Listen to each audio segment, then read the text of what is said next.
फुलको आँखामा फुले संसार, काँडाको आँखामा काँडे संसार। फुलको आँखामा फुले संसार, काँडाको आँखामा काँडे संसार। झुल्किन्छ हे छाया वस्तु अनुसार, काँडाको आँखामा काँडे संसार। फुलको आँखामा फुले संसार, काँडाको आँखामा काँडे संसार।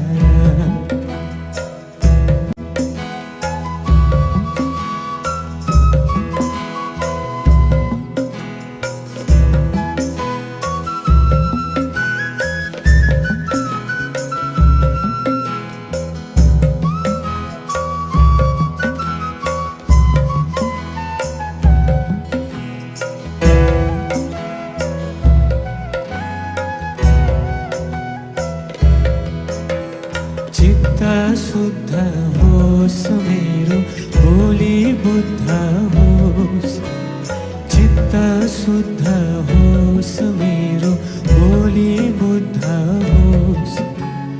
मेरो पैतालाले किरै नमरोस्, चित्त शुद्ध होस् मेरो बोली बुद्ध होस्।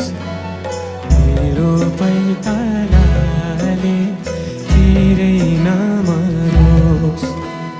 राम्रो आँखामा फुल्छ राम्रै संसार, काँडाको आँखामा काँडै संसार। काँडाको आँखामा काँडै संसार।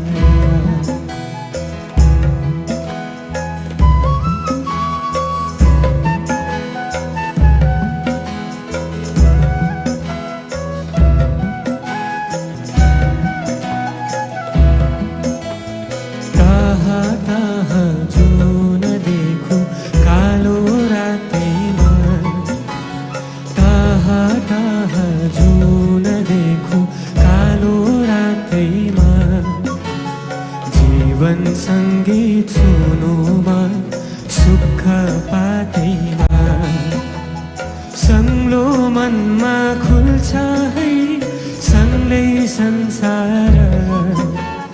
काँडाको आँखामा काँडै संसार, काँडाको आँखामा काँडै संसार। फुलको आँखामा फुलै संसार, काँडाको आँखामा काँडै संसार। झुल्किन्छ हे छाया वस्तु अनुसार, काँडाको आँखामा काँडै संसार। काँडाको आँखामा काँडै संसार।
मंगला अपर्णा उमा पार्वती काली हैमवती शिवा त्रिनयनी कात्यायनी भैरवी सावित्री नवयौवना शुभकरी साम्राज्य लक्ष्मी प्रदा चिद्रूपी परदेवता भगवती श्रीलिंग भैरवी भैरवी मोहिनी देवता त्रिभुवन आनंद संदा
Namaskaram and a very warm welcome to Bhairavi Utsav, the dance of the divine with Sadhguru.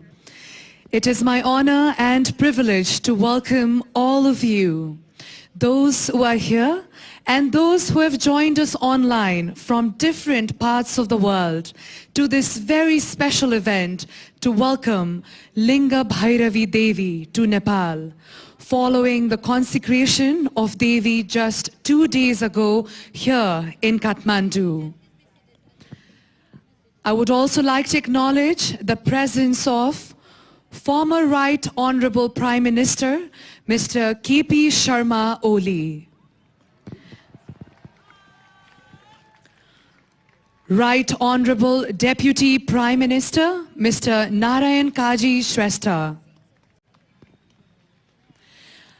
I would also like to acknowledge the presence of the Cabinet Ministers and Members of Parliament who are present here.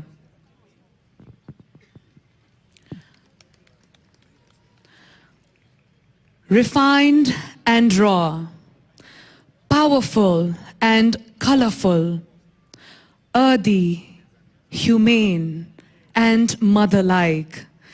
Linga Bhairavi is an absolute woman of ultimate proportions. We will now watch a video about Linga Bhairavi Devi and the various processes and offerings through which we can receive Devi's abundant grace and blessings.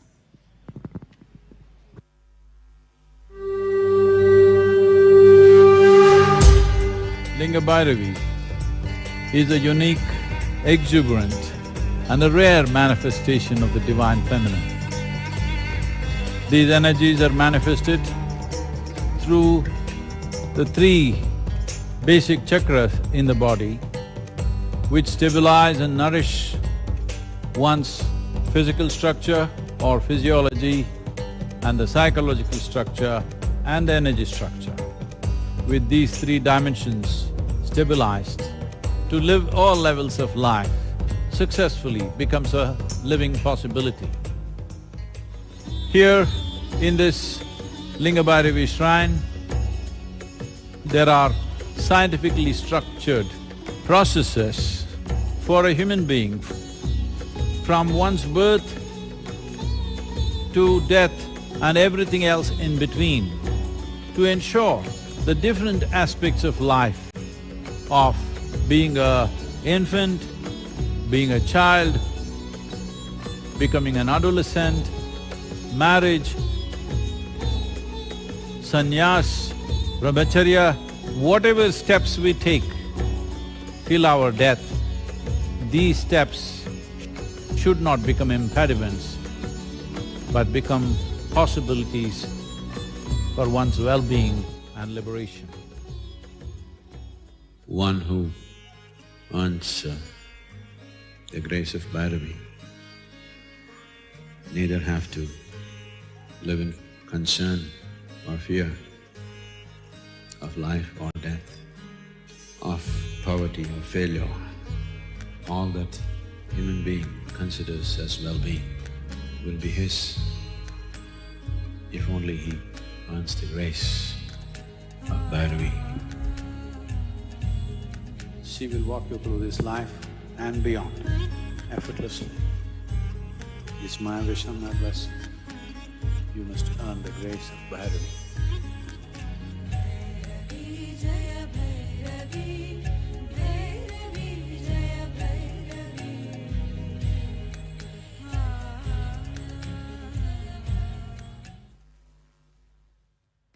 Namaskaram. At the Linga Bhairavi abode, there are various offerings and rituals that happen daily. But one of the main offerings that happen is called the Linga Bhairavi Abhishekam, which is a set of 11 sacred offerings made to Devi in an ambience of devotion and gratitude, which makes one much more available and receptive to her grace. Number 11 has a certain significance to Devi. These Abhishekam happen daily at the temple. But every Purnami, or every full moon night, individuals are much more receptive to experience Devi's powerful energies. So every Purnami is celebrated at the Linga Bhairavi abode in a very special and elaborate Abhishekam, accompanied by a lot of dance and music and chants, which creates a very explosive atmosphere for people to bask in her grace. These are her qualities. Devi is all about exuberance, intensity, celebration, and life. Right now, we'd like to show you a few glimpses of the very first Linga Bhairavi Abhishekam that just happened day before yesterday at the Linga Bhairavi abode here in Nepal during the consecration. We'll watch this together.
The next Linga Bhairavi Abhishekam will happen on April 5th, So we would like to make use of this opportunity to warmly invite each and every one of you to join us in this exuberant celebration and to experience her grace. We would like to also to invite everybody who would like to come for the daily Abhishekam, which happen every day in the morning, noon and evening. So right now we have the opportunity to witness and to participate in a smaller version or a shorter version of the Linga Bhairavi Abhishekam.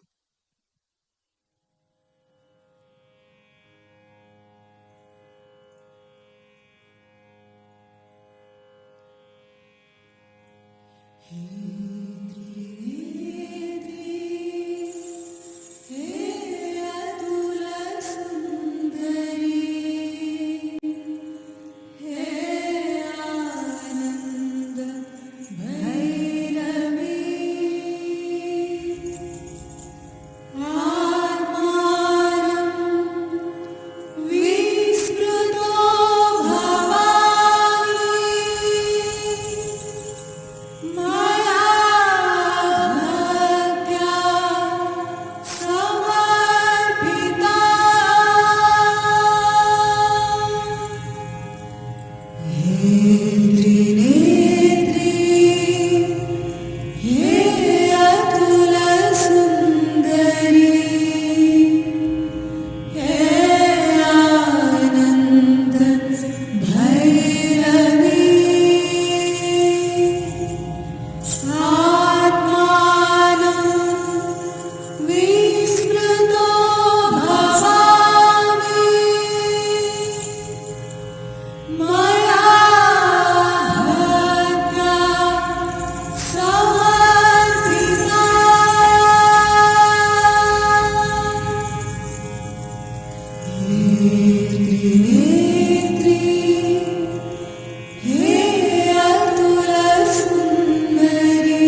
सविनयं तव भावना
ईश्वराय देवाय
शिव शिवाय ताण्डव प्रियाय देवाय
Project Samskriti is an endeavor to nurture and impart India's classical arts, designed by Sadhguru. It offers programs to learn powerful chants, music, Bharatanatyam, and Kalaripayattam, an ancient martial art form conducted by the rigorously trained students and alumni of Isha Samskriti.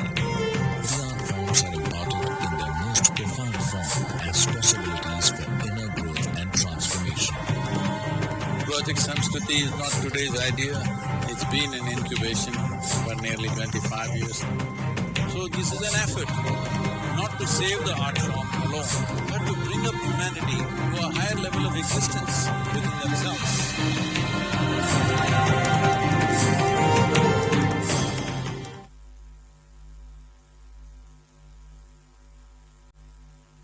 Energy within every form. She is the divine mother that nourishes all life and manifests as the fierce protector from the compulsions of humankind. Niraive Bhairavi is an offering of dance from Project Samskriti to a selection of verses from the Devi Mahatmayam, followed by a composition of renowned poet Subramanyam Bharatiyar that explores the different aspects of Shakti. He sees her as the omnipresent, the destroyer of ignorance and evil, and the very binding force of the entire cosmos. She is the consort of Shiva and the life force to his creative potential.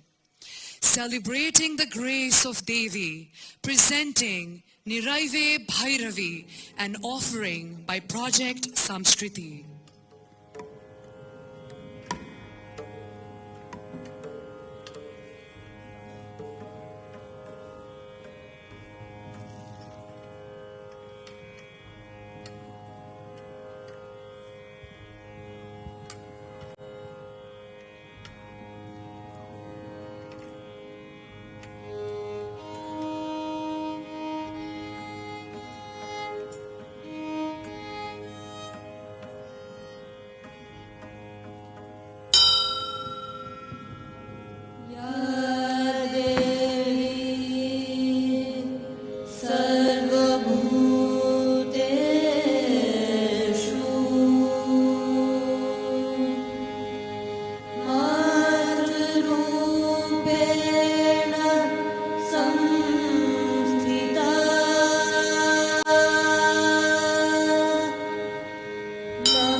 शक्तिरूपेण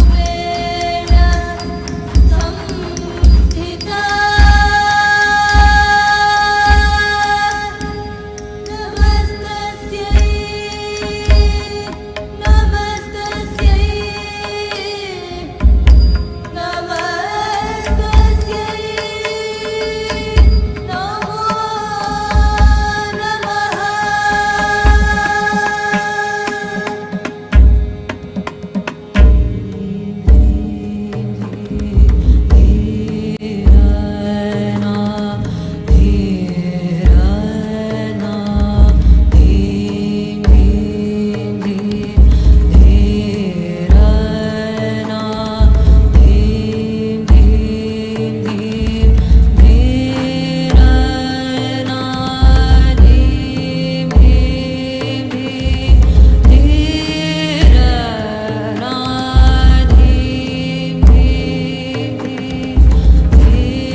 Thank you, Project Samskriti, for that wonderful offering to Devi.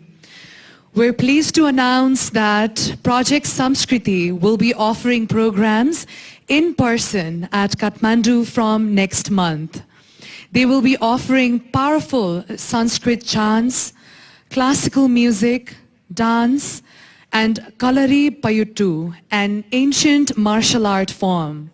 These programs will be conducted at various locations in Kathmandu. If you wish to know more about these programs, please visit sadguru.co/Samskriti. Ladies and gentlemen, March 7th was a very special and historic day for Nepal. Sadhguru consecrated Linga Bhairavi Devi in Kathmandu through an intense process of prana pratishtha, an esoteric yogic process that uses life energies to transform mere stone into a deity. We are truly blessed to have Devi in Nepal. The abode of Linga Bhairavi is now open for devotees. We hope to welcome you and your family soon to Devi's abode in Basundhara Chowk.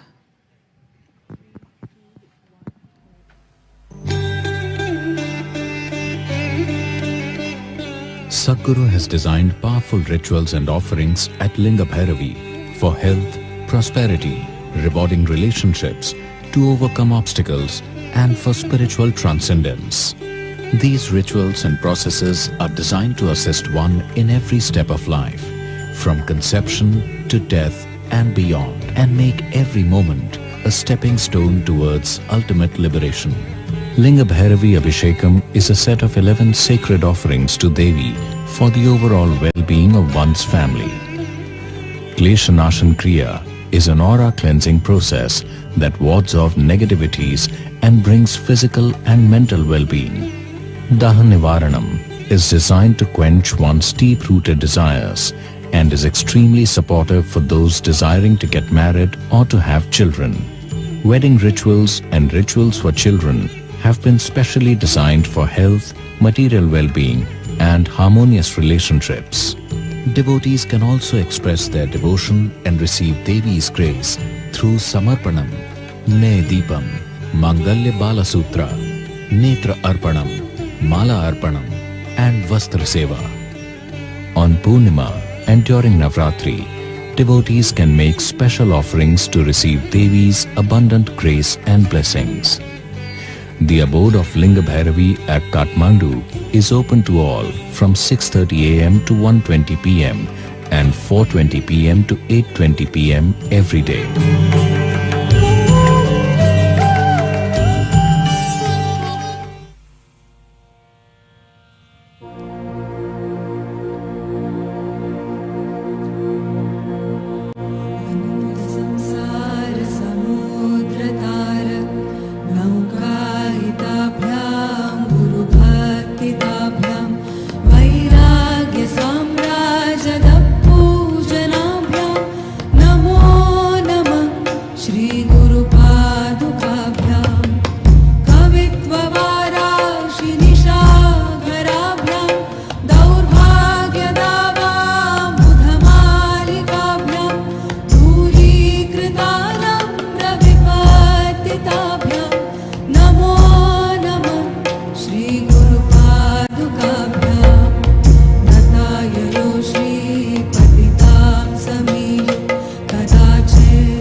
Kalo na janati tava jananam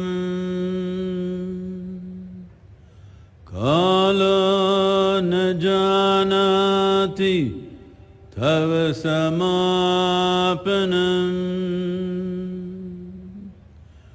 दृष्टो मया तव महाकारः योगेश्वर काल काल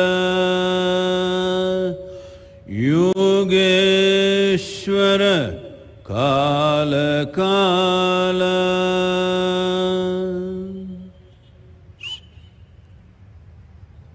Jai Bhairavi Devi. Namaskaram to all of you. I said namaskaram. Kathmandu, Nepal.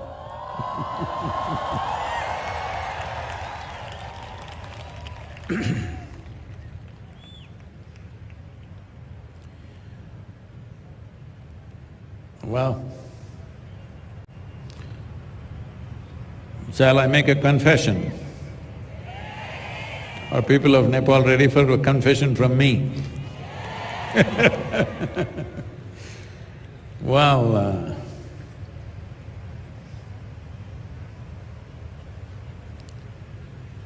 by the time I was 7, 8 years of age, my mind, my intellect started resisting anything and everything that does not make logical sense to me.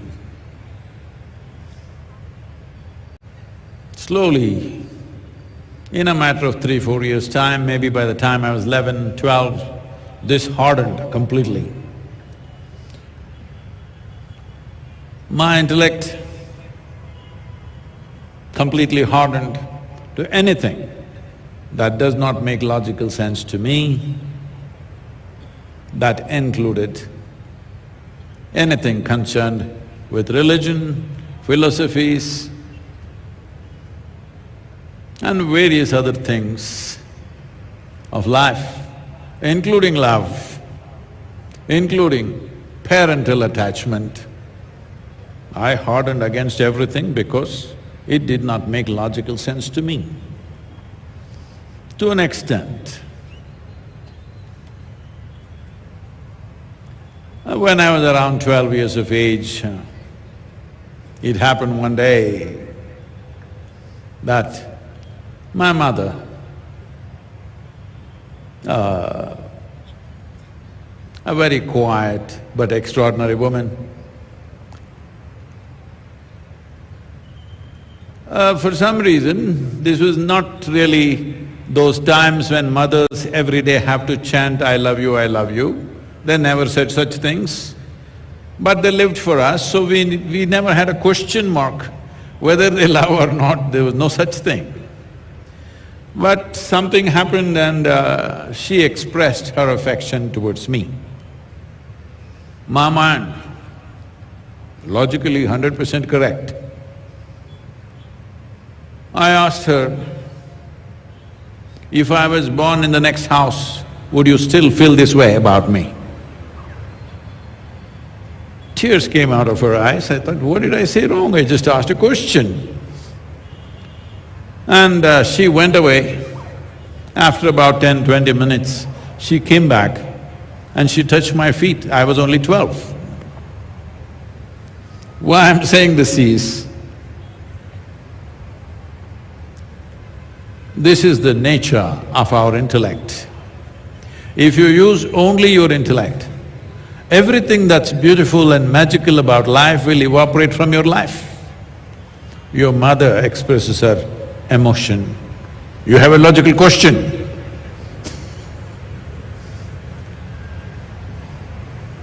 So if you apply your intellect and your logical aspect of who you are to everything, you will survive well. You will earn your food and shelter, maybe dominate a few people, maybe win a race or two. But your intelligence may be good enough for all these things, your intellect may be good enough for all these things, but your intellect will never be good enough to make you soaked in ecstasy every moment of your life. It will not do that, believe me.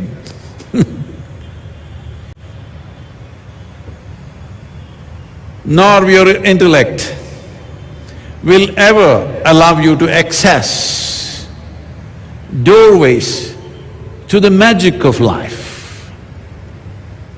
When I say magic of life, show me one thing in this universe which is not magical. If you put filth at the roots, a beautiful fragrant flower will blossom. Is this not magic? Hello? Hello, hello, hello? From filth a flower comes, is this not magic? Well, scientists, Charles Darwin told you, you were all monkeys and just a tail fell away and you all became like this, magic or no? Some people are keeping quiet because maybe the tail not gone maybe, it's okay. If you have an extra limb, who can complain? Your parents, very stingy people. They gave only one cell each, not millions, one each. With these two cells, look at you, how you become, is this not magic?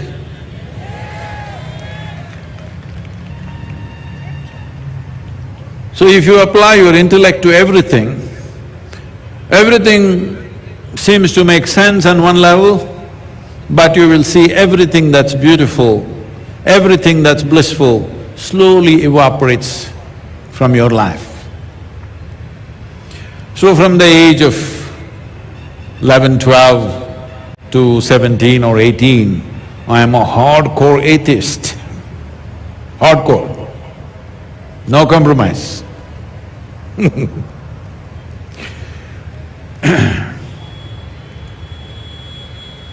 Our families are not very religious, but something simple they do once in a way. Even that, I will not participate. Never. Anything that I cannot see and I cannot logically decipher doesn't exist.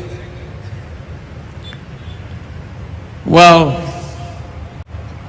you may have enough intellect to earn your living, to earn food and shelter, to win a few silly races with people when you have no business to be racing with anybody. Because if you are on a race, if you think life is a race, then you must win.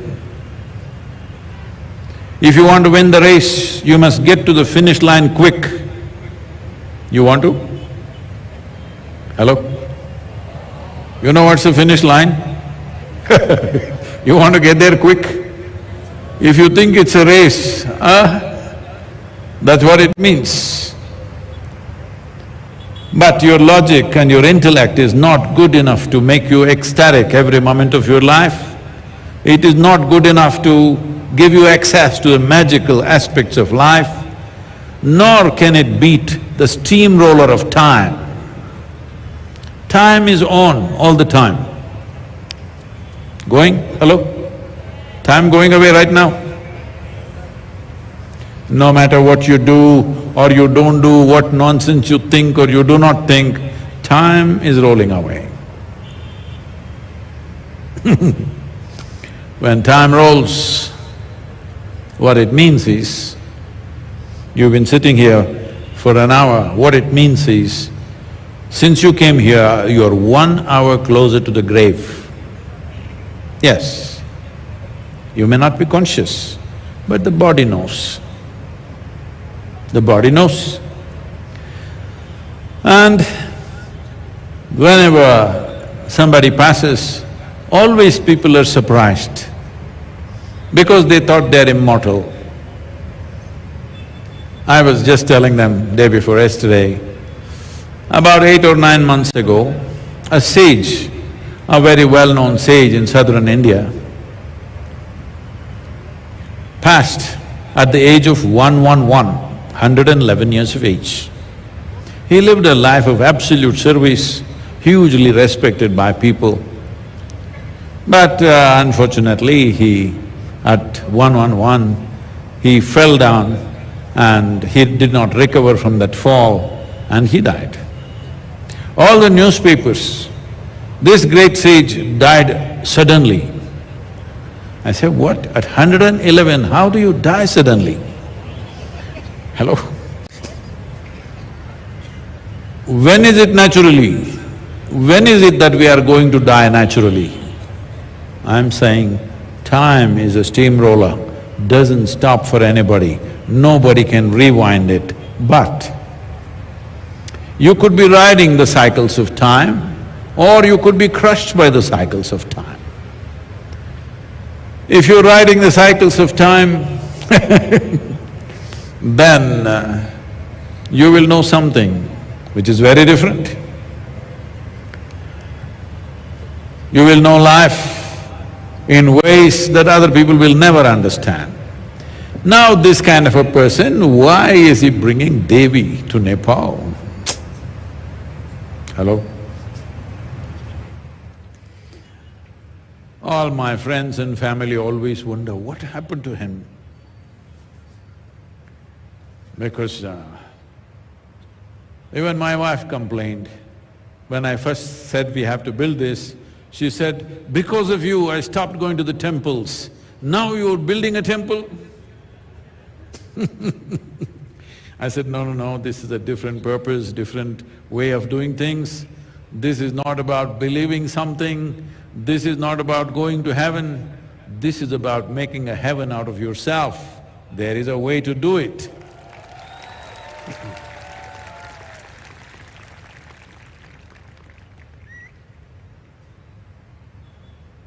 The burden of memories that you hold empowers time.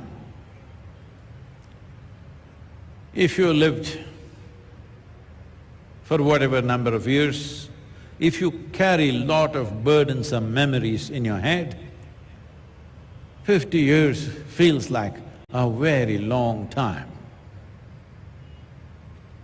It is a burden of memory which makes time heavy. But if you're living connected to the source of creation, Sadhguru, where is it, where is it? Hare, don't look up, because you don't know what is up and down. You know, hello, in Nepal everybody knows the planet is round. I'm just checking.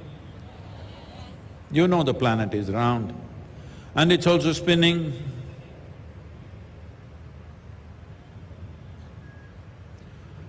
If all of you want to sit there like this silently, I am the yogi here, okay? I can sit like this for hours and go away. It is also spinning? Yes. So if you look up, you're never looking up in the right direction, I'm telling you. Because it's round and it's spinning, where are you looking? So you don't forget about knowing what is up there. You do not even know what is up and what is down. This is the nature of your existence. So, if you are not connected to the source of creation, when I say that, where is it? Where shall I plug in? See, as I already reminded you,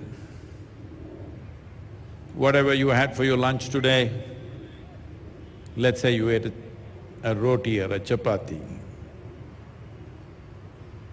Chapati doesn't look like you, nor does it smell like you, nor does it feel like you, nor does it bleed like you, but if you eat it, in a few hours it becomes you.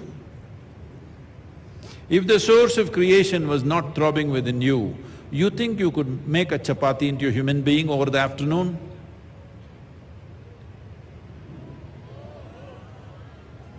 So, suppose I take a chapati in my hand and make a human being out of this, who would you think I am?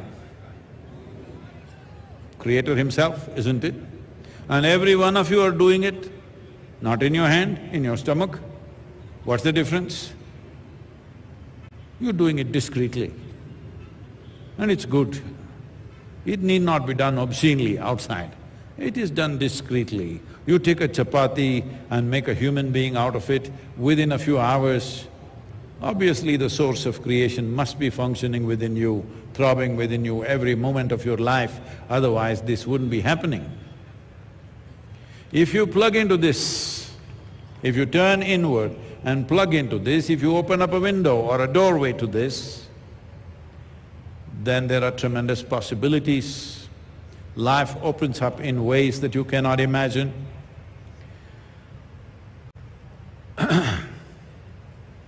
If you consider yourself just a certain number of kilograms of flesh, bone, and a few thoughts and emotions, well, nothing wrong, just limited. Is it wrong to be limited? No. Is it a crime to be limited? No.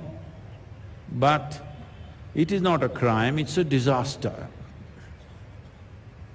Because loss, when we say loss, loss is not only when you lose what you have. When you do not explore the full potential of who you are, that is the greatest loss. You don't even know you lost it. If you have something in your hands and you lose it, you know you have lost it. Things that are possible were never explored. This is a terrible loss. It is to prevent this loss, various aspects. This is a culture steeped in this. Nepal is one of the few countries, one of the few of this region, which has kept this largely alive. But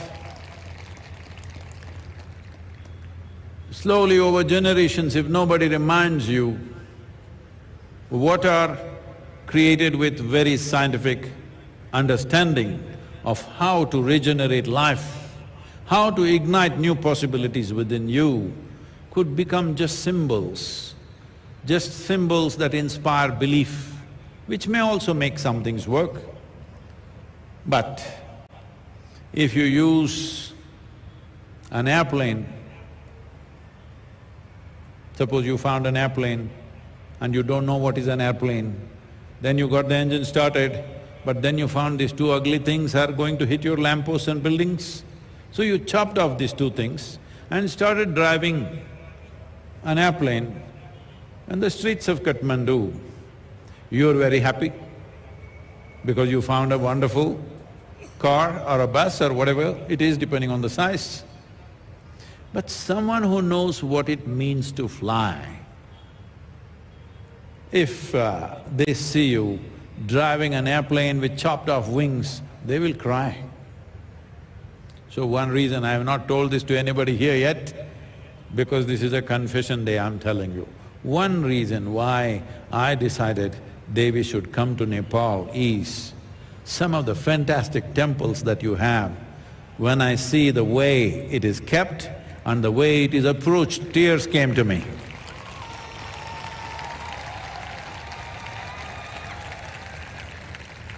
These are tremendous tools being used in rudimentary ways. So I thought, let me inspire that, using the Bhairavi as a source. Hope many of you will revive many things in this wonderful country.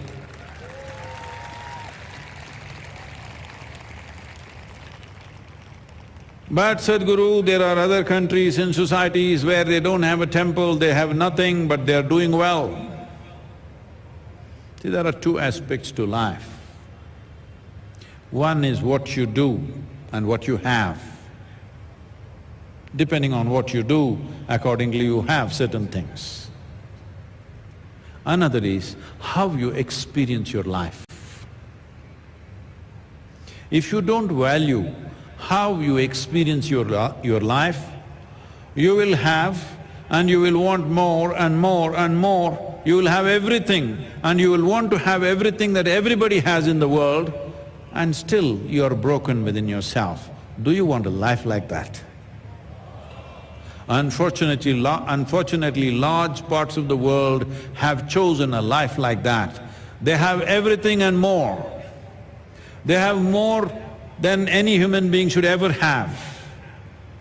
They have obscene levels of comforts and wealth, but internally broken.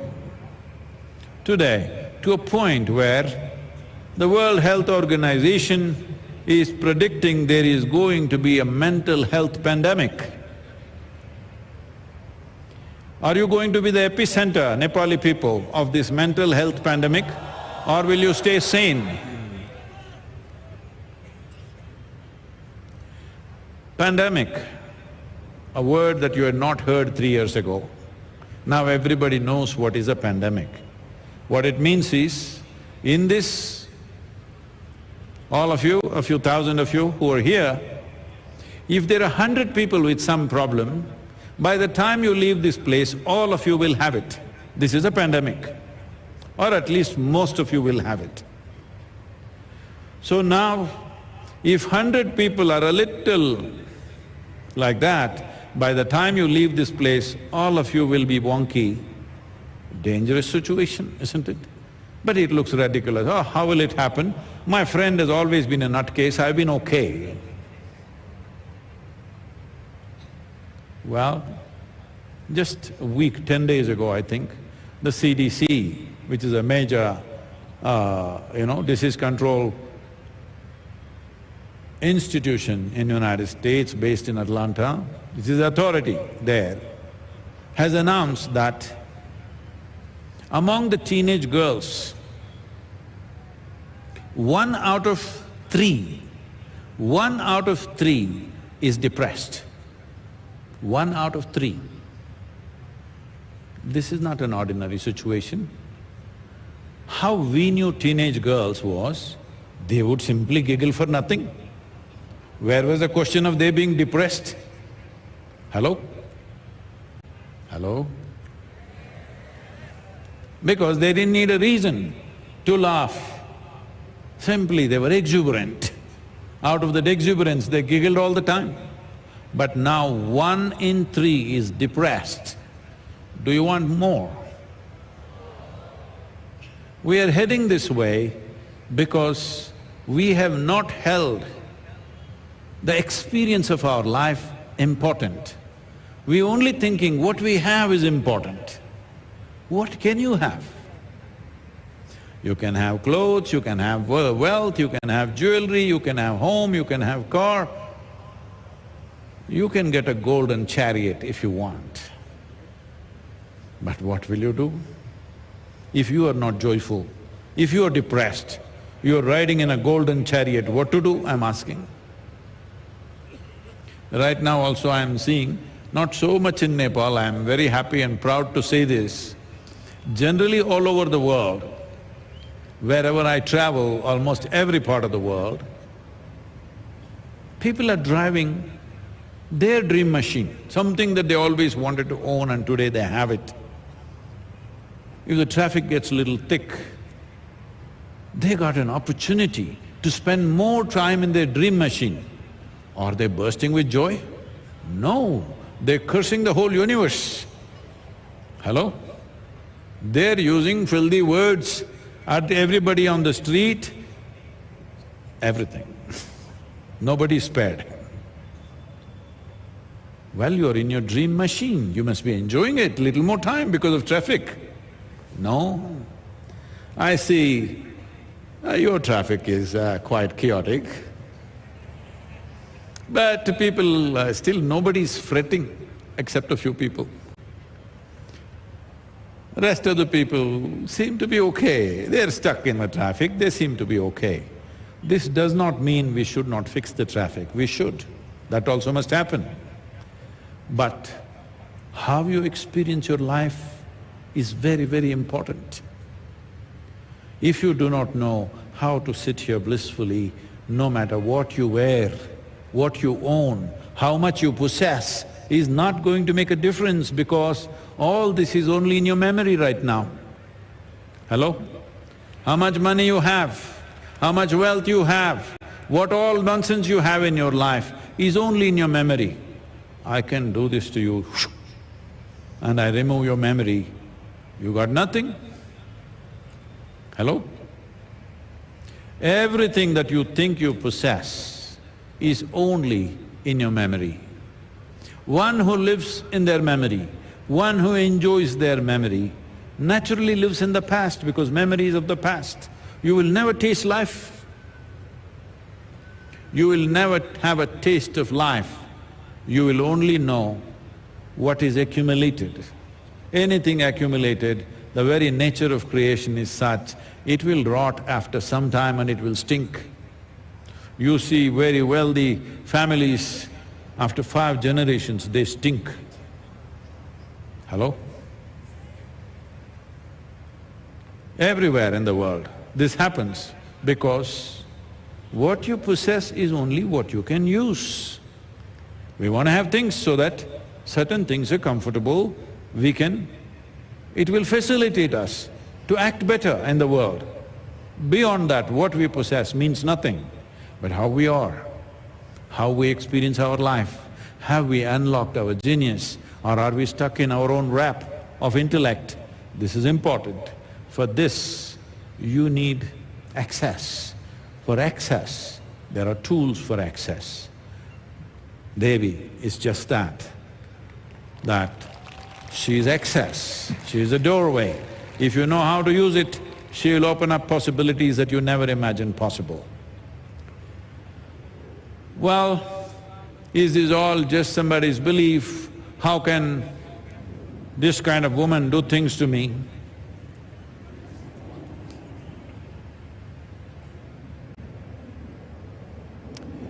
There are any number of examples. I am a living example, but you know, generally, we are living in that part of Asia where still there is a problem.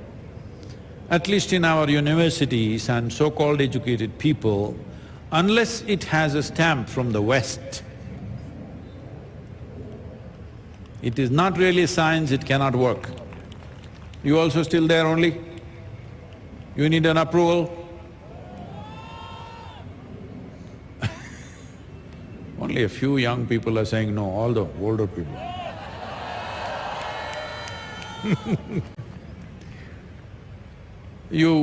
I don't know if you have heard of him or not, there was a movie about him about 4 years ago. His name is Ramanujam. You heard of Ramanujam? Oh, really? So I don't have to tell you about him. Everybody knows about Ramanujam, I don't have to speak about him. Same people are saying yes and no.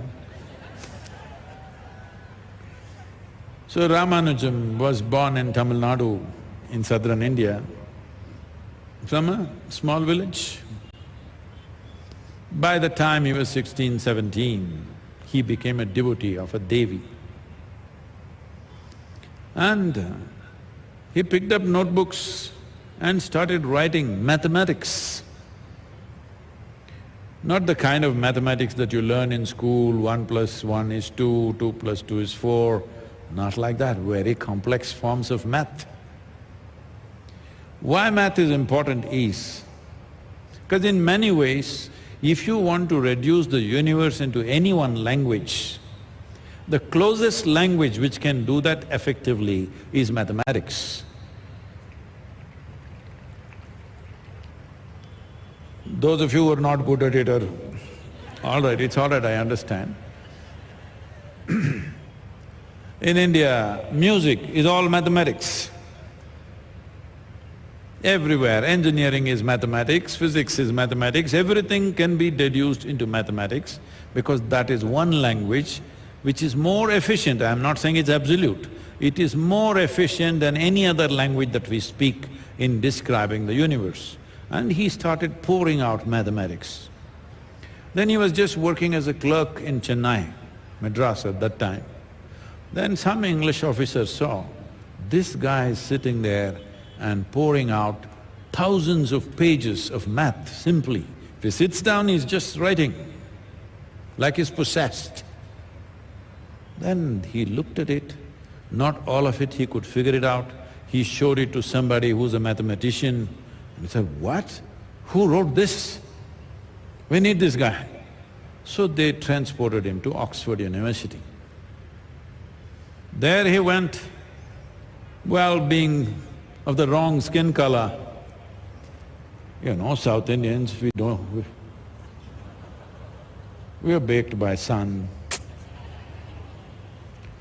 So, he was treated very badly and given very bad accommodations, and because he's a vegetarian, there was no proper nutrition at that time.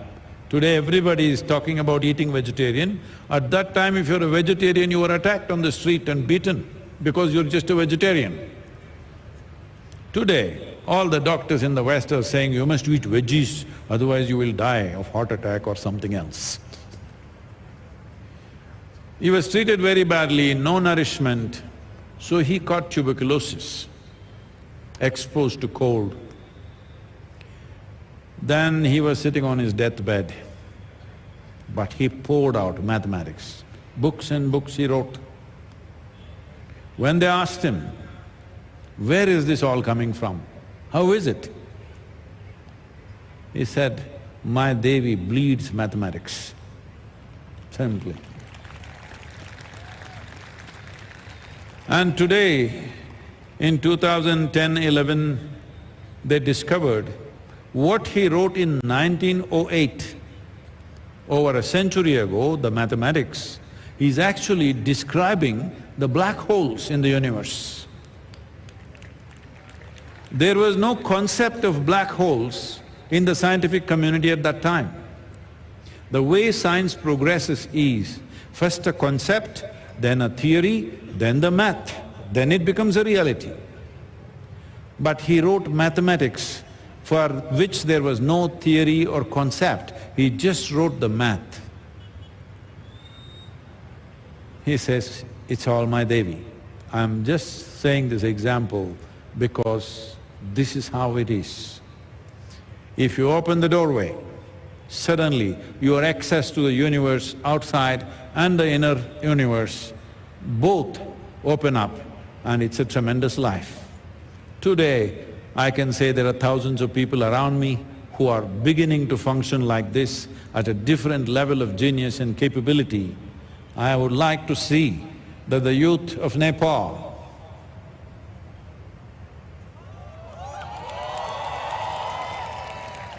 that's not sounding very youthful.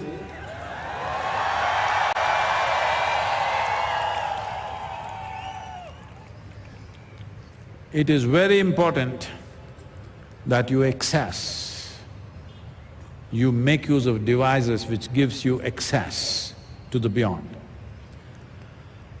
And particularly the young women of Nepal must make use of this. Why I'm saying this is because when masculine acts, it will create survival. Survival is very important. Only because we are surviving, all other aspects become possible. So we are not saying survival is less. Survival is very important. Only because we have survived, we are here today. But survival will not make everything. It takes feminine to create a civilization. Otherwise, we would have survived, and without a civilization, we will wonder, why are we here?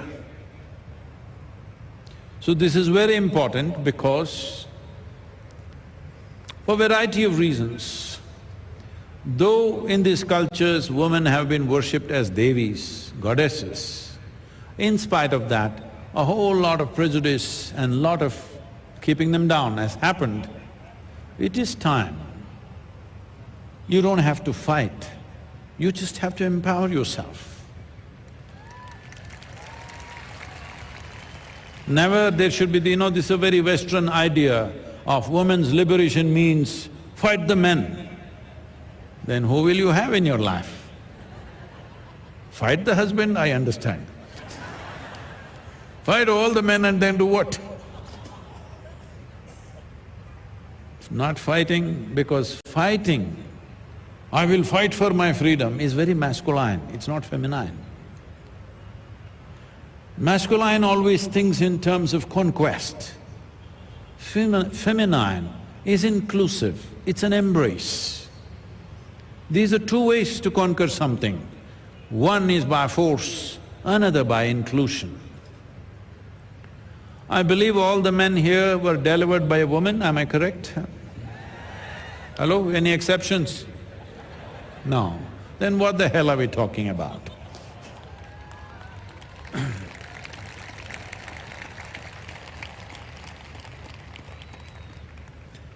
There are many great examples where women rose.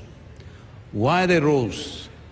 See, you being successful in the world is a different thing. But you must understand, what is a male, what is a female means. It's just a question of few body parts, which are necessary. The difference is necessary to fulfill certain aspects of our life. We are all born here because of that. So that is not even the issue. But why should we, every moment of our life, be identified with a few body parts, that too reproductive organs in our body, every moment? It's not necessary. In certain relationships, in certain situations, it is relevant. When you're walking on the street, why is your reproductive organ in any way in play? Hello? Your legs and your brains must be working. Hello? Every moment, wherever you go, who is a man, who is a woman, what body parts do you have? This is rubbish. This is an unhealthy way of existence. This is why spiritual process is very important, because when it comes to bodily functions, there is a difference between a male and a female. Well, some women may like to claim, no, my muscle is also as big as yours. It's all right, but don't go that way. It's all right, we want you also strong. But a male body is made in a certain way for a certain purpose. A female body is made in a different way. But we are not talking about male and female, we are talking about masculine and feminine. We are here, I've already checked this, but anyway, every one of you are here because a man and woman came together. So because you're a woman, does it mean to say your father doesn't exist within you? Or because you're a man, does it mean to say your mother does not exist within you? Both of them are there. So, logically, by intellect, I am either a male or a female, but the truth is you're both. If both these qualities are not well enshrined within you, you will be a skewed human being. You have seen Adiyogi Shiva, one half of him is man, one half of him is woman, perfect man, in total balance.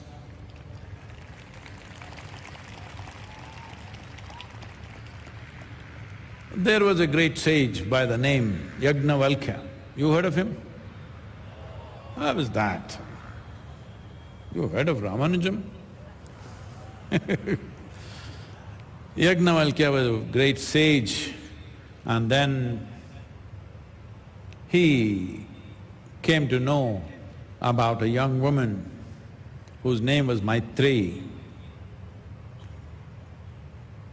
Because she was so evolved and spiritually exuberant, he decided if he marries, she will marry only her, otherwise he will become a monk.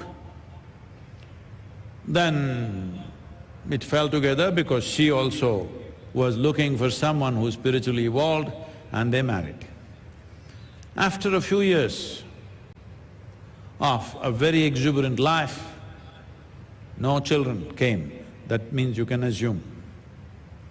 but they lived in a very exuberant way. Then one day, Yajnavalkya came. I have been in this marriage for about 8 years now. This has been a phenomenal experience for me, but my heart is longing for something deeper, more profound than this. Everything that I have, the house, the fields, the wealth, everything, I will leave it to you, and please release me. I wish to go in search of something else, which is far more profound than what I have right now. So Maitreyi said, what makes you think? When you are seeking something more profound than what we have now, I will settle for this house, I will settle for this property, I will settle for this silly money that you're going to give me. What makes you think I will settle for this? I also seek something more profound than what is there right now. You don't try to settle my life by giving me a house, a money and clothes and jewels and something else. Once a woman is like this, nobody can look at her as just body parts. If your identity is only limited to your body, then naturally that's how it will work. There is nothing wrong whether with a man's body or a woman's body, because this is creation, this is the way it is. It is not about that, it is just that there are other aspects for you to be human, which is only possible for a human being, because for all other creatures, nature has put two lines. They have to live and die within those two lines. For a human being, slowly the top line just evaporated, and most human beings have not realized that. They're still thinking there is a top line. This is like you kept a bird in a cage for a long period of time. One day you take away the door, but the bird just sits there because food comes straight there, it doesn't have to go in search of anything, everything is comfortable. Only thing is he cannot fly he cannot fly, but that's okay, at least you're well fed and fat. Don't become this. It's very important that you become a human being, not a human creature. Human being means there are many ways we can look at this. The simplest thing is this. We call you a being, only you. In Nepal, do you call tigers tiger beings? Hello? Dog being? Mosquito being? No. Mosquito has your blood, but still it's not a being. Hello? Why only you are referred to as a being is, no matter what is the circumstance around you, if you are willing, you can decide how to be. No other creature can decide this. All other creatures are instinctive, compulsive reaction to the situations in which they exist. This is the only one which can determine how to be, no matter what is happening around us. If you do not exercise this choice of how to be, then we have to say you are a human creature, evolutionary issue. If you decide how to be, now I will ask you something, you can say yes, no, or silence. Whatever you say, I'm going to bless you. It's up to you. If you had a choice between being blissful right now and being miserable, what's your choice? For yourself, it's always the highest level of pleasantness, isn't it? Sometimes for your neighbor, there may be a debate. But for yourself, highest level of pleasantness. What is pleasantness? If you become pleasant in your body, we say, you're healthy. Pleasantness of body is referred to as health. You want it? Not everybody said yes, I'm giving you one more chance. Don't take these things lightly, because the value of health is only when you don't have it. Not a simple thing. If every day, every cell in this body is not clearly saying, I want to be healthy, you becoming sick is not far away. How many people who are fine today, tomorrow morning they're sick or dead, is it not happening every day? I will bless you with a healthy and a long life and everything, but for all this, you must be pleasant. If you're unpleasant, we will only stretch your torture. So body being pleasant means health. You want it? If it becomes very pleasant, we call this pleasure. Only a few people, others no takers. Oh, okay. If your mind becomes pleasant, we call this peace. If it becomes very pleasant, we call it joy. If your emotions become pleasant, we call this love. If it becomes very pleasant, we call this compassion. If your energies become pleasant, we call this blissfulness. If it becomes very pleasant, we call it ecstasy. If your surroundings become pleasant, we call this success. Only to create pleasantness in your surroundings, you need the cooperation of other people. To create pleasantness of body, pleasantness of mind, pleasantness of emotion and energy is 100% your business, yes or no?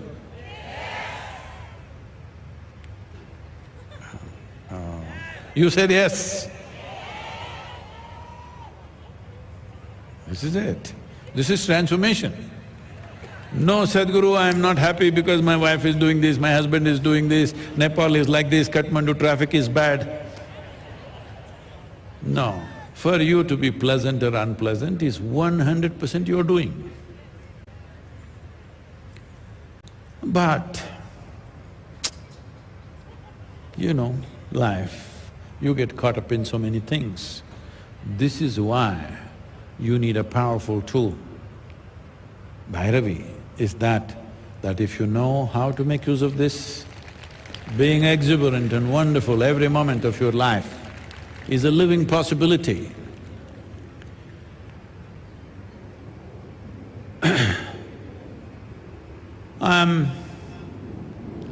Just now, the Ma, Bairagini Ma who was here, who was doing the Arati, she's Lebanese. It's another country that I love very much and been there very often, except in the last few years. She's Lebanese. In the next 6 to 8 months, there must be a Nepali.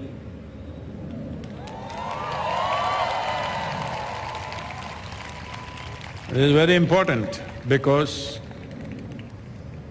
this is the only culture in the world, this is the only civilization where when it came to spiritual aspects, men and women had no distinction, both were treated equally. Nowhere else on the planet, only in this culture, in this civilization. And in recent times there has been a certain loss, certain amount of prejudice. So in the Bhairavi temple, the inner sanctum is only managed by the women always. So, women of Nepal must stand up and make sure we must replace this Lebanese lady. She is wonderful, but we need her back there. Will you do this? Ah, yes, but it needs a lot of training, dedication and striving. It's not like you know how to move this. It takes a lot of work. You must be willing to do that. And this is not hard work. If you have devotion in your heart, nothing is hard work. Have you seen, you've fallen in love with somebody, nothing seems to be hard, whatever, it doesn't matter. If you have to crawl under this and go, you will do it. Hello? So this is the nature of sweetness of emotion.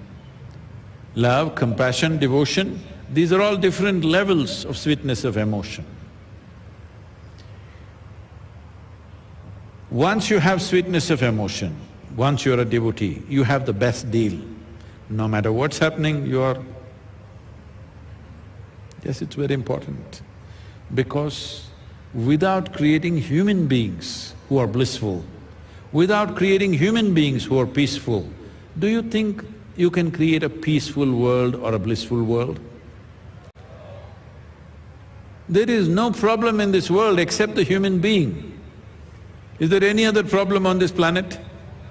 Only human being. Why human being a problem? Human being is the peak of evolution. Human being the most intelligent creature on this planet. Human being is the flower of evolution on this planet, most competent on this planet, but is the only problem. I thought intelligence is a solution. What do you think? Is intelligence a solution or a problem? Huh? Oh. Is intelligence a problem or a solution? What should it be? It must be a solution. That's the only solution for every silly thing that we do. The only solution is ignited intelligence. But today our intelligence has become a problem. Being peaceful has become a problem. Where we are talking about a mental health pandemic, what does it mean? It means you don't know how to handle your intelligence. I'll ask you one more question, yes, no, silence, I'm going to bless you. Would you like your intelligence to be sharp or blunt? Sharp? Oh. So once you have a sharp instrument, you must know how to hold it. If you are little la la la la la, intestines will come out. Hello? If we give you a very, the Nepali crooked knife, if you don't have a steady hand, if you do this, either your intestine will come out or somebody else's will come out.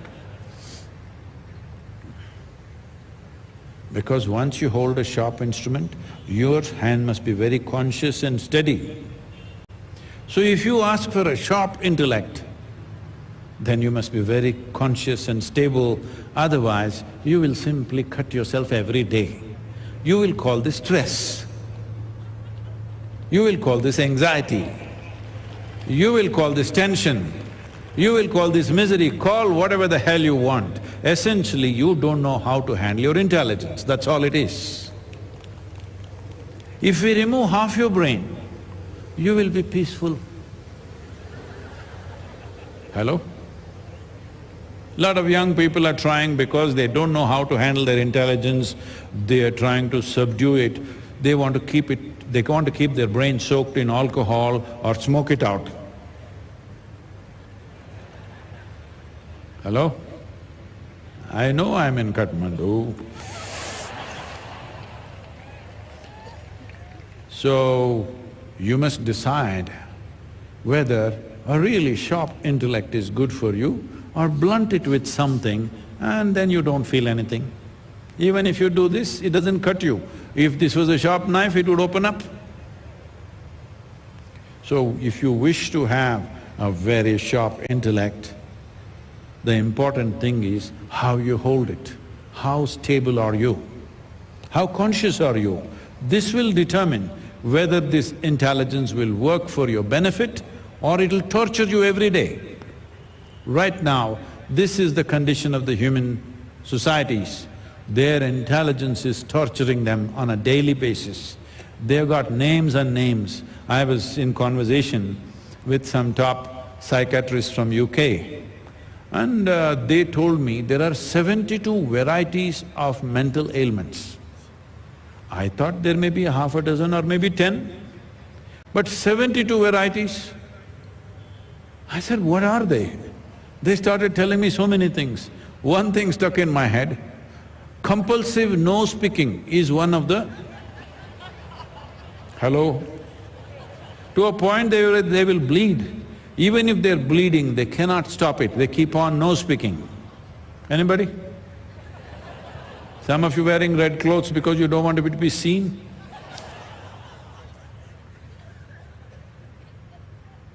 So I'm saying, just about anything you can make it into an ailment. Your intelligence, if you turn it into a problem, what to do? Any gift that's given to you, you will turn it against you. Right now, technology, what a blessing, but most people are turning it against themselves. Economic well-being, most people are ruining themselves with economic well-being. All the wonderful things that are given to us, we want to poke ourselves because unconscious compulsive reaction. I want you to understand this whole movement, including the Bhairavi. This may be a little difficult for you to understand, you must explore a little more in a short duration. I won't be able to do this. This is a movement from religion to responsibility.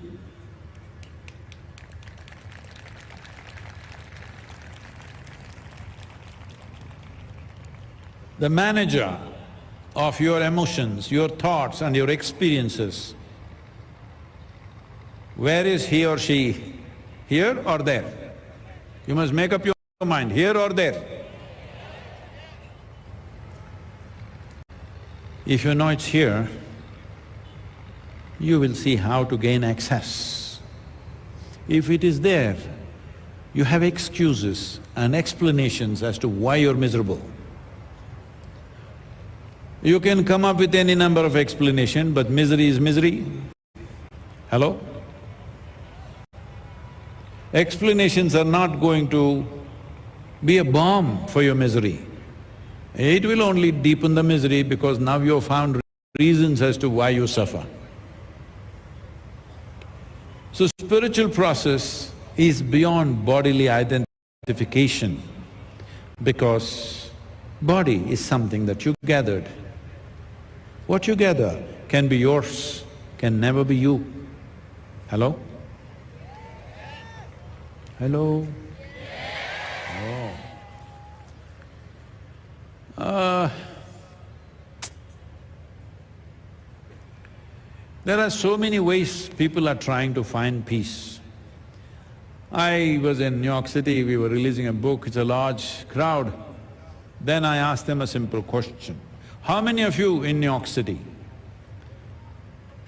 can spend an evening peacefully without even a glass of wine? I'm using a glass of wine as the minimal dosage. There are many others, you know. They say maybe 3 to 5%.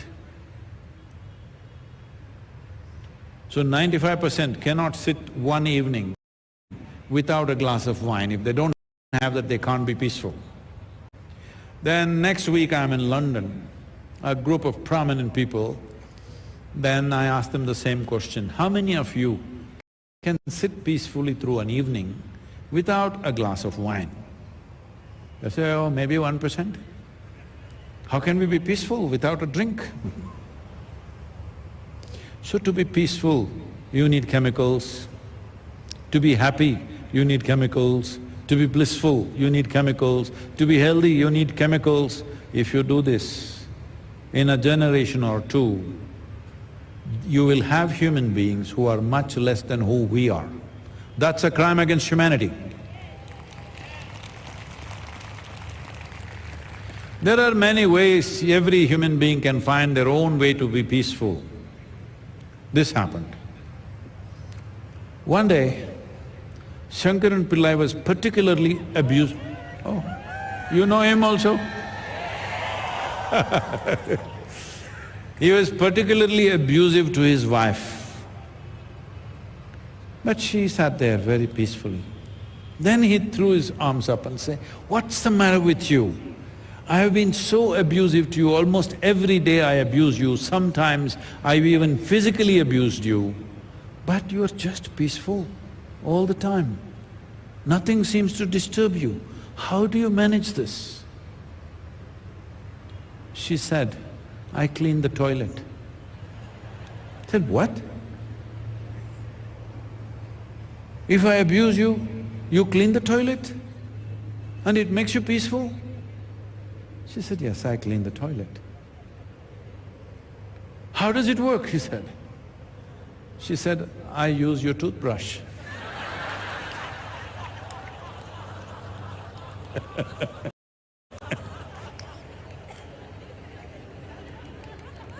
Ladies, there are many ways to become peaceful, but if you do not take charge of your faculties, you being peaceful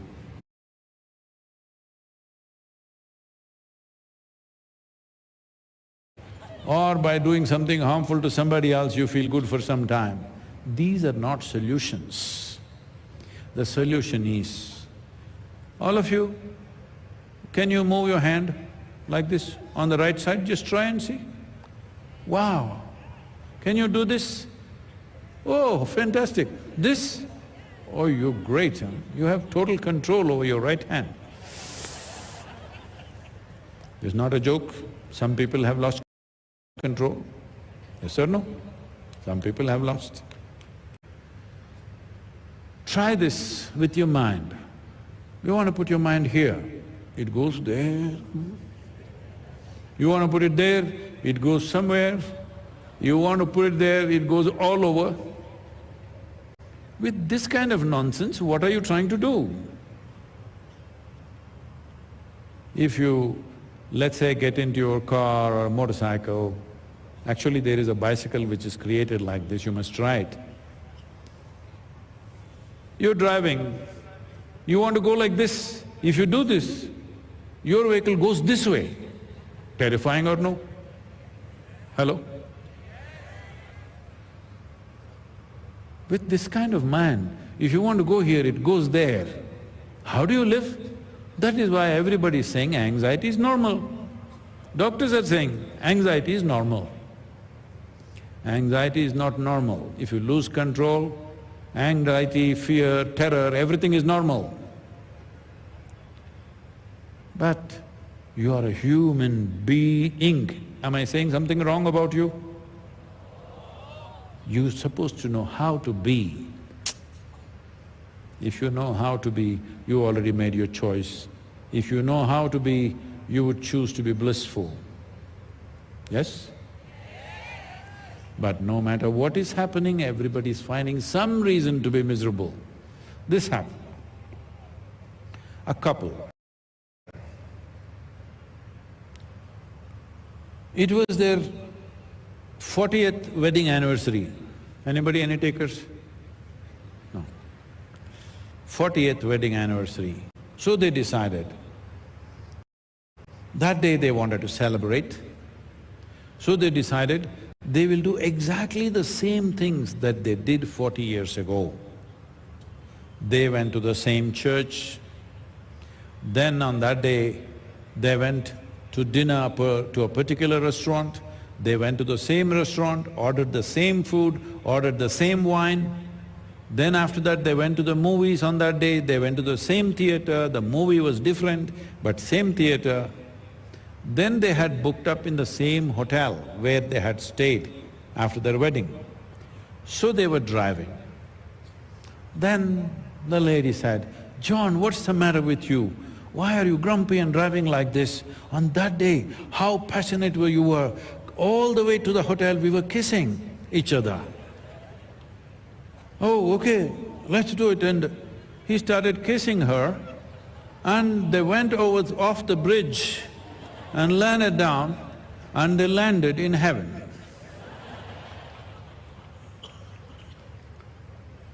And both of them being golfers, first thing they checked was, there golf in heaven? The reception said, yes, the most spectacular courses.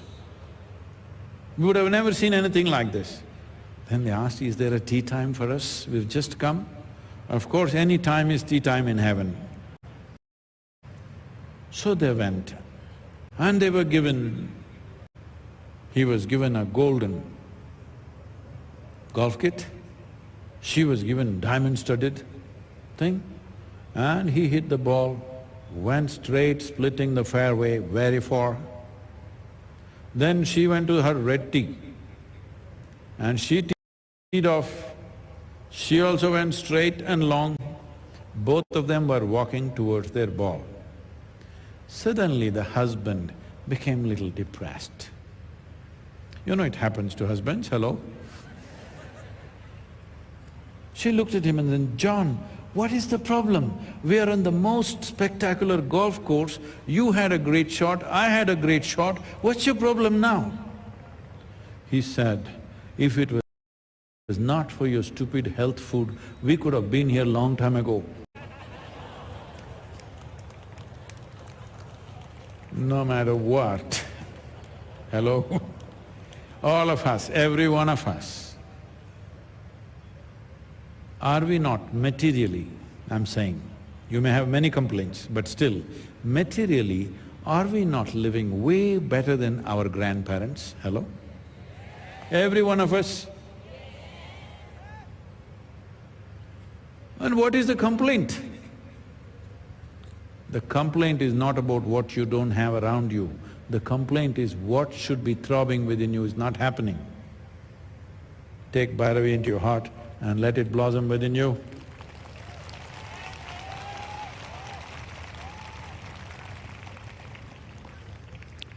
I heard there are questions. Are there questions? You have a question, please.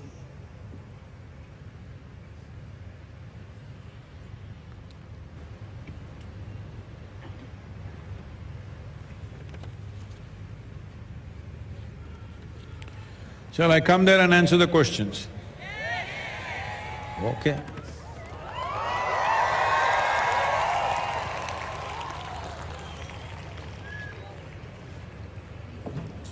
Namaskara. My name is Melly. I'm from Indonesia. I wanted to ask you, what is the relationship between the feminine and art, creativity and decoration, Sadhguru? Creativity and? Art and decoration. Decoration, okay. Thank you very much, Sadhguru. Well, are you asking this question because you think women like to be decorated? No, actually, women are not looking for decoration. Feminine is not about decoration. Feminine is about aesthetic. Is this okay?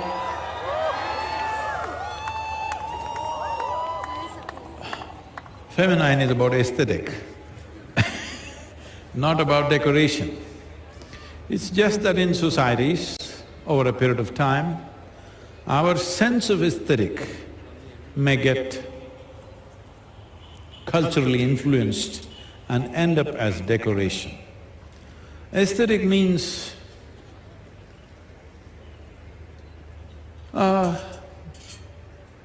just the way you stand, the way you sit, the way you are can be aesthetic.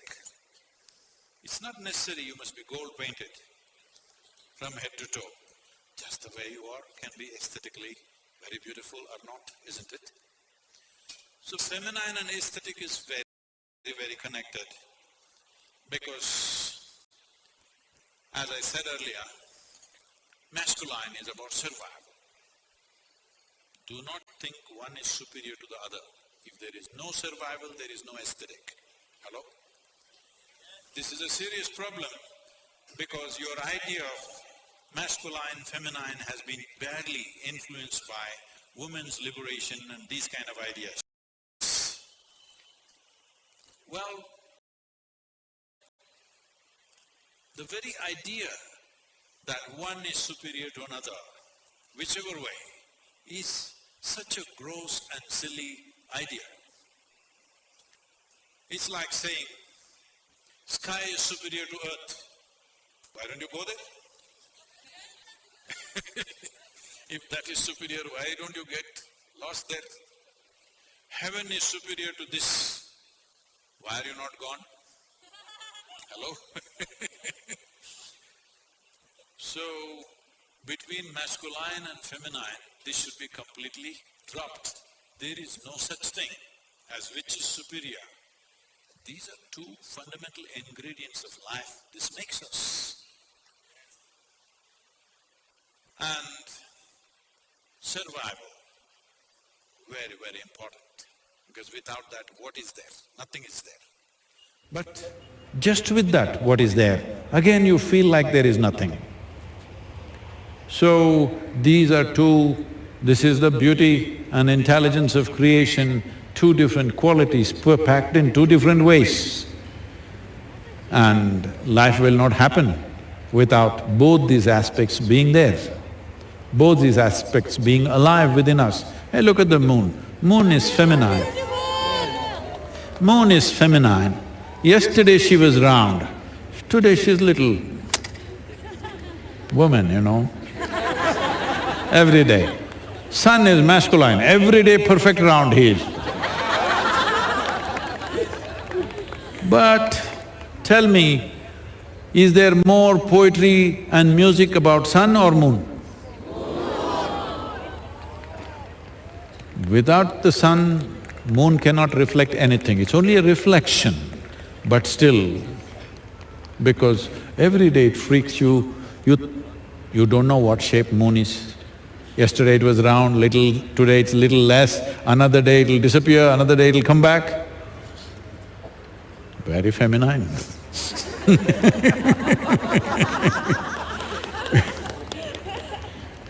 You know, like some time ago I was doing a program in Chennai and in an engineering program, and after this program, one man comes up to me and says, Sadhguru, after this program, now I understand what's my life.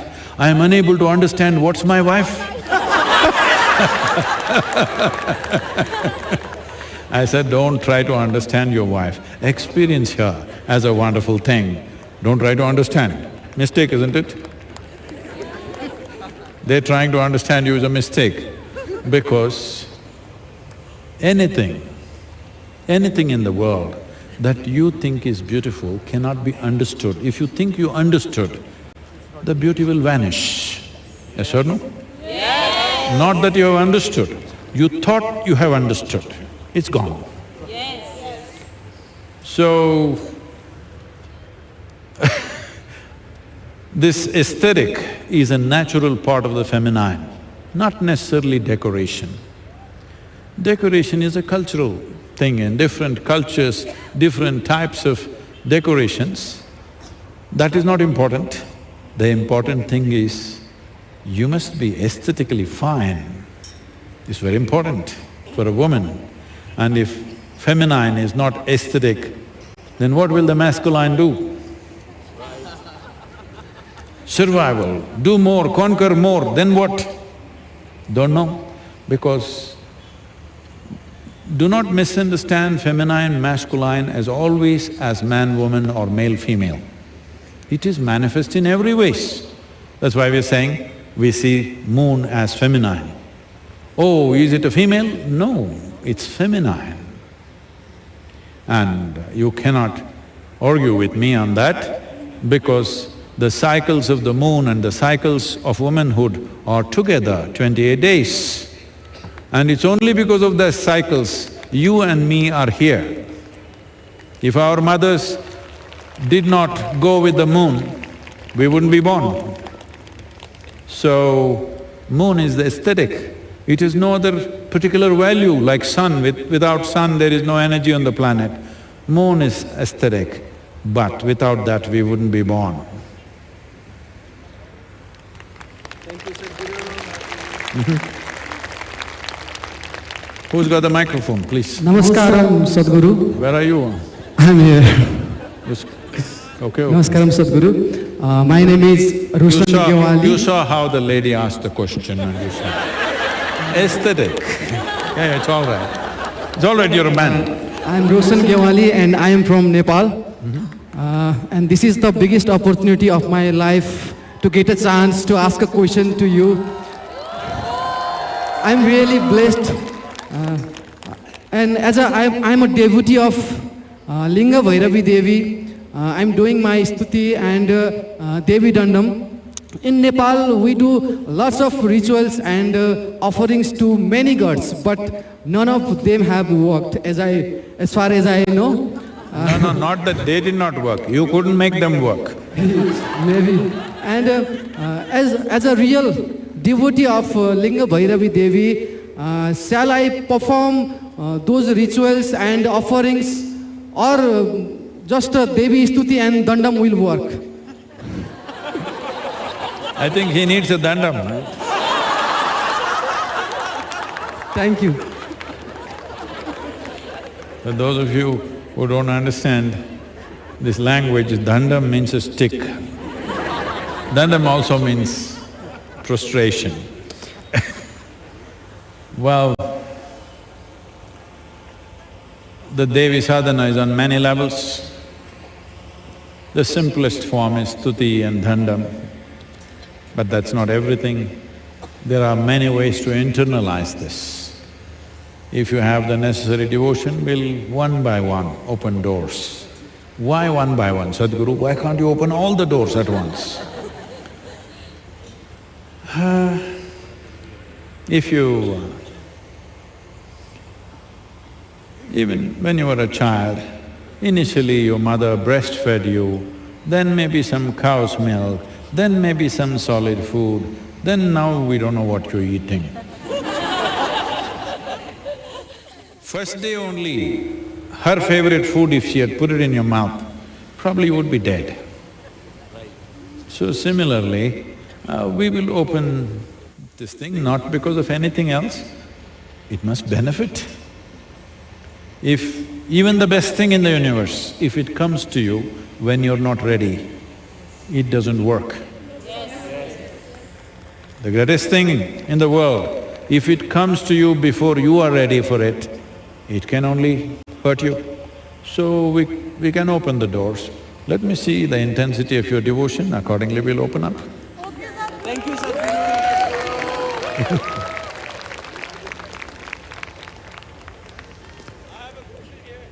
Please take the microphone.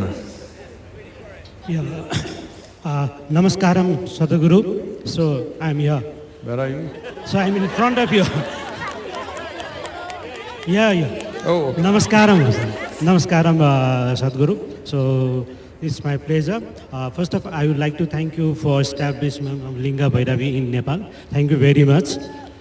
It's a good honor for Nepal, so you did this, your contributions will be recognized in future. So with your approval, I would like to ask you the short two questions, very short two questions.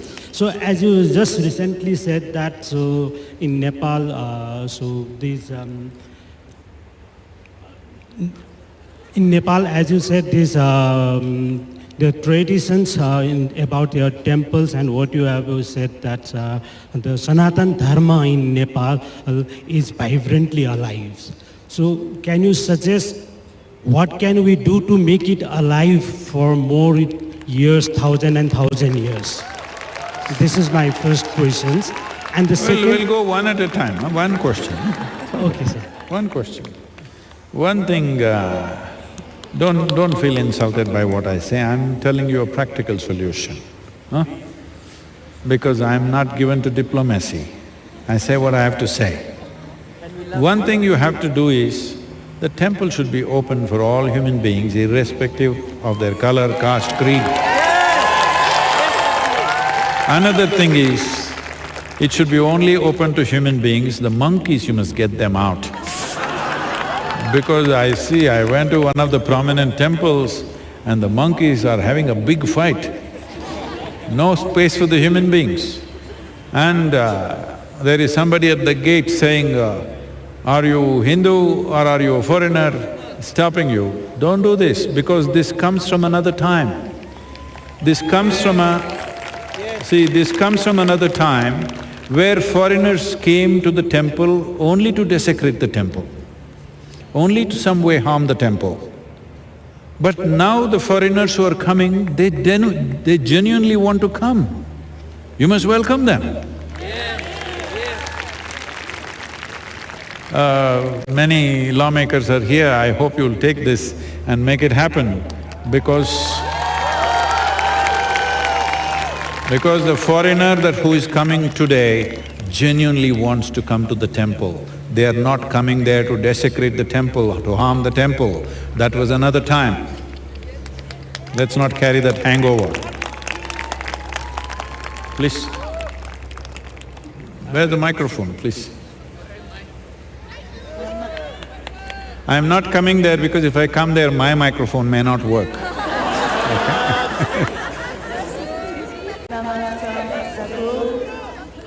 Where are you? I'm here.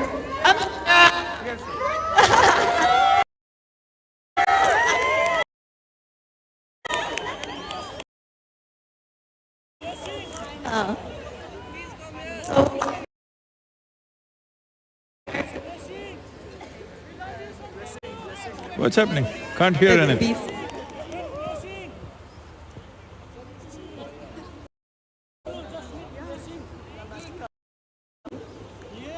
I'm Marvin from China.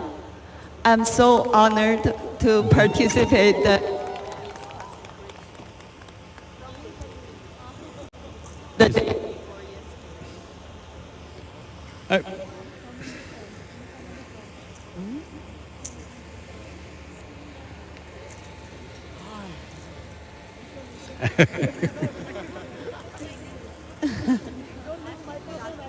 Mike, Bhairavi is about exuberance. Don't just sit there like this, Come on.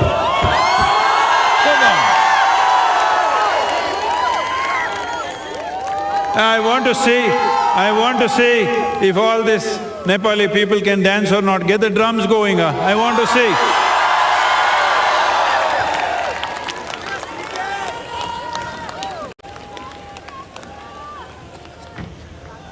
Boom, boom, boom, come on, let's see.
Maheshwari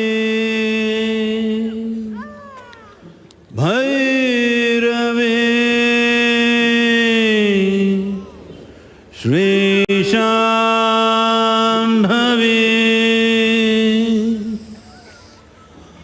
Mahadevi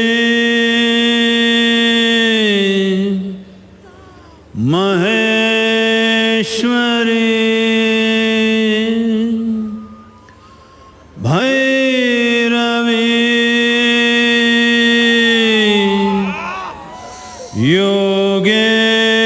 Yogeshwari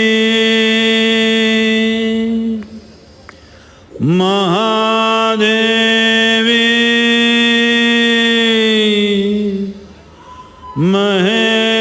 Maheshwari Bhairavi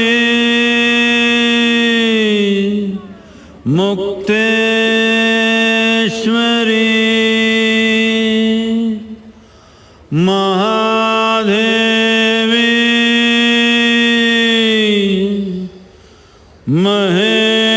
Maheshwari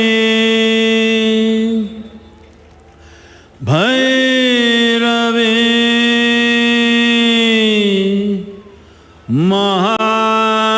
महारात्रे महारात्रे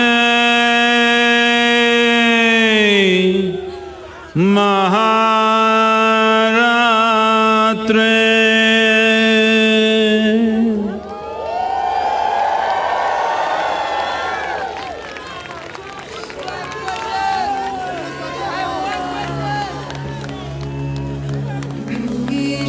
ईश्वराय महादेवाय त्रयम्बकाय त्रिपुरान्तकाय योगेश्वराय महादेवाय त्रयम्बकाय त्रिपुरान्तकाय एकाकीकालाय कालाग्निरुद्राय नीलकण्ठाय मृत्युञ्जयाय एकाकीकालाय कालाग्निरुद्राय नीलकण्ठाय मृत्युञ्जयाय सर्वेश्वराय सदाशिवाय सर्वेश्वराय सदाशिवाय सर्वेश्वराय सदाशिवाय सर्वेश्वराय सदाशिवाय महादेवाय नमः महादेवाय नमः महादेवाय नमः महादेवाय नमः योगेश्वराय महादेवाय त्रयम्बकाय त्रिपुरान्तकाय एकाकीकालाय कालाग्निरुद्राय नीलकण्ठाय मृत्युञ्जयाय सर्वेश्वराय सदाशिवाय सर्वेश्वराय सदाशिवाय सर्वेश्वराय सदाशिवाय सर्वेश्वराय सदाशिवाय महादेवाय नमः महादेवाय नमः महादेवाय नमः महादेवाय नमः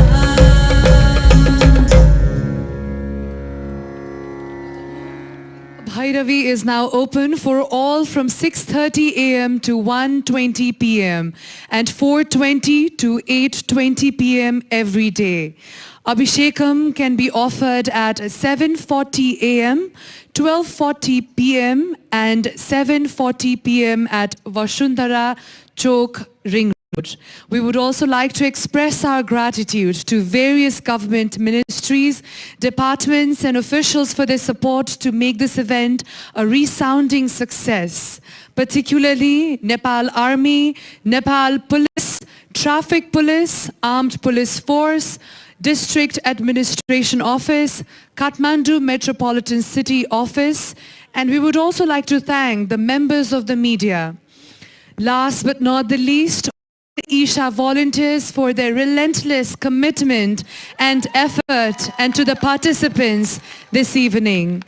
We invite you to be a part of Sadhguru's vision to raise human consciousness and create a conscious planet, and we look forward to welcoming you at Linga Bhairavi Devi's abode in Basundhara. We once again thank you for joining us this evening. Namaskaram.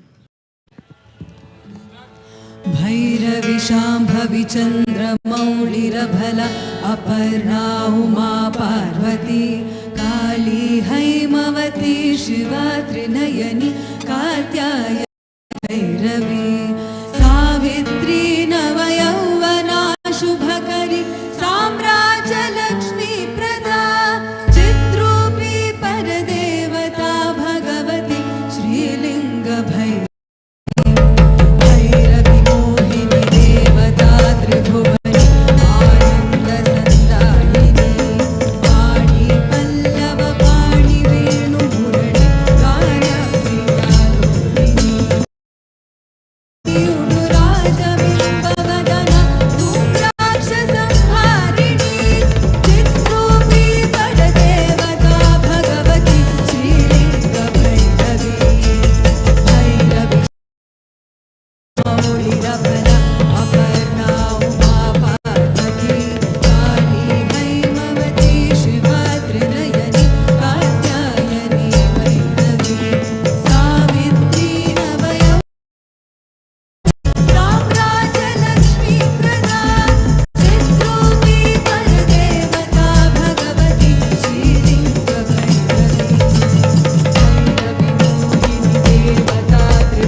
प्रपञ्चं सिञ्चन्ति पुनरपि रसाम्नानि